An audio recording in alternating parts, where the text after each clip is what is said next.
కురుక్షేత్ర యుద్ధ సమయంలో అర్జునుడి రథంపై ఉన్న జెండాపై హనుమంతుడు కనిపిస్తారు. జెండాపై కపిరాజు అనే నానుడి అప్పట్నుంచే వచ్చింది.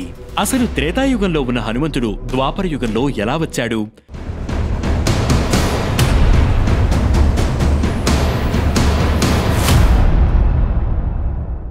కురుక్షేత్ర సంగ్రామానికి కొన్ని రోజుల ముందు అర్జునుడు దేశయాటనకు బయలుదేరాడు.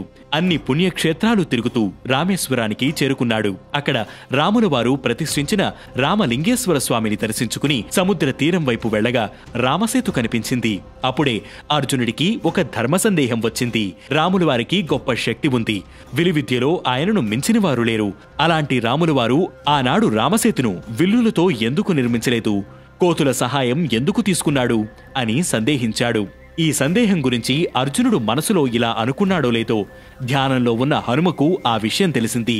అర్జునుడి సందేహాన్ని తీర్చేందుకు స్వయంగా తానే వానరుడి రూపంలో అర్జునుడి దగ్గరకు వెళ్లాడు. ఏదో తీరని సందేహంలో ఉన్నట్లున్నావు, ఏమిటి సంగతి అని అడిగాడు. అప్పుడు అర్జునుడు తనకి వచ్చిన సందేహాన్ని వానరుడికి చెప్పగా, బాణాలతో సేతువుని నిర్మించే శక్తి రాములవారికి లేక కాదు, కొన్ని కోట్ల వానరులు ఆ వంతెనపై ప్రయాణించాలంటే రాళ్లతో నిర్మించిందే సురక్షితమని భావించి అలా నిర్మించారని చెప్పాడు. కానీ హనుమ చెప్పిన సమాధానంతో అర్జునుడు ఏకీభవించలేదు. ఇద్దరి మధ్య మాటామాటా పెరిగి అది కాస్త గొడవకు దారితీసింది. సరే, నువ్వు కూడా గొప్ప విలుకాడివే కదా, నువ్వు బాణాలతో వంతెన కట్టు, దానిపై నేను నడుస్తాను.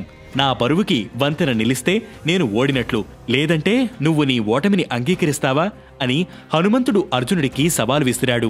హనుమ సవాలును స్వీకరించిన అర్జునుడు తాను ఓడిపోతే అక్కడికక్కడే అగ్నిగుండంలో దూకి ప్రాణత్యాగం చేస్తానన్నాడు.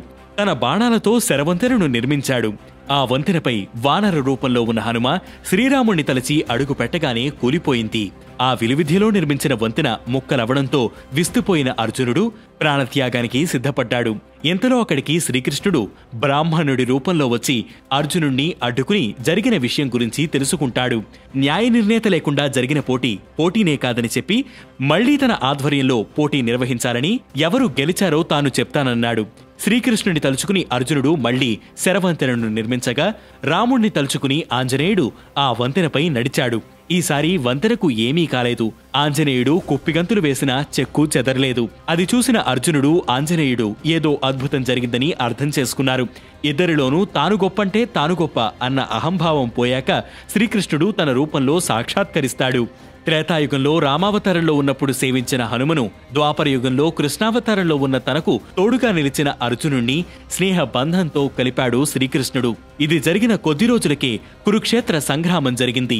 హనుమంతుణ్ణి ధైర్యానికి ప్రతీకగా చెప్తారు. అందుకే అర్జునుడి రథంపై ఉన్న జెండాపై హనుమంతుల వారు కొలువై ఉన్నారని పురాణాలు చెబుతున్నాయి.